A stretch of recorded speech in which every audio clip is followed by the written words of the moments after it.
আমি কারো কাছে নিজেকে প্রমাণ করিনি। কারো দরজায় দাঁড়িয়ে বলিনি আমি নির্দোষ। কারণ মানুষ না বুঝলেও আমার ঈশ্বর জানেন।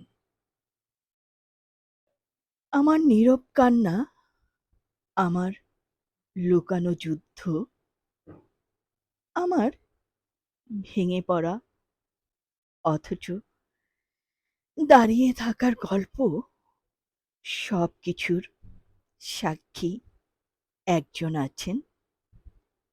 তিনি জানেন আমি কেমন। আর আজকের কবিতাটি তাদের জন্য, যারা চুপচাপ সব সহ্য করে, কিন্তু ভিতরে ভিতরে ভেঙে যায়। আমার প্রিয় কবি নির্মলেন্দু গুণের প্রিয় একটি কবিতা আবৃত্তি করছি। তাহলে চলো প্রিয় দর্শক, শুরু করি আমাদের আজকের কবিতা।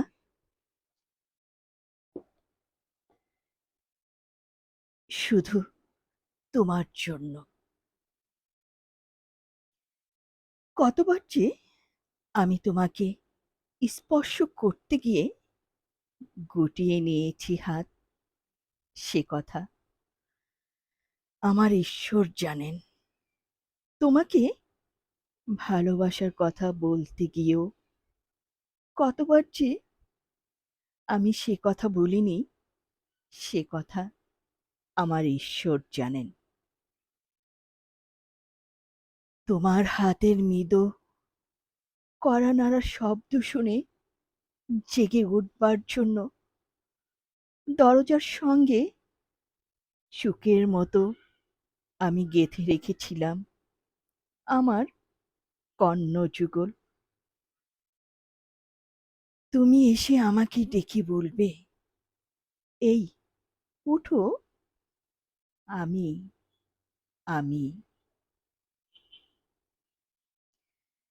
আর আমি একই শুনলাম, একই শুনলাম। এমত উল্লাসে নিজেকে নিক্ষেপ করব তোমার উদ্দেশ্যে। কতবার যে এরকম একটি দৃশ্যের কথা আমি মনে মনে কল্পনা করেছি, সে কথা আমার ঈশ্বর জানেন। আমার চুল পেকেছে তোমার জন্য, আমার গায়ে জ্বরও এসেছে তোমার জন্য। আমার ঈশ্বর জানেন আমার মৃত্যু হবে, সেও তোমার জন্য।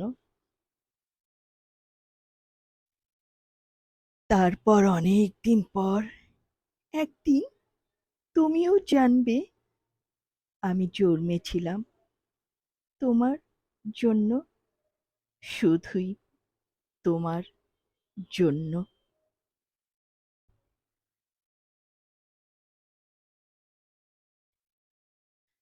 মানুষ ভুল বুঝতেই পারে, অভিযোগ করতেই পারে, কিন্তু সত্য একদিন নিজের পথ ঠিকই খুঁজে নেয়। কারণ আমার ঈশ্বর জানেন, যদি তোমার জীবনেও এমন কিছু থাকে যা কাউকে বোঝাতে পারোনি, তাহলে মনে রেখো নীরব সত্যের একজন সাক্ষী আছেন। যদি কবিতাটা তোমাদের হৃদয়ে লাগে, তাহলে লাইক দিও, শেয়ার করো, আর পথিকের না বলা কথা পরিবারের অংশ হয়ে সাবস্ক্রাইব করো। আবারও আমাদের দেখা হবে আগামী অন্য কোনো পর্বে আরেকটি না বলা অনুভূতির গল্প নিয়ে তোমাদেরই সাথে।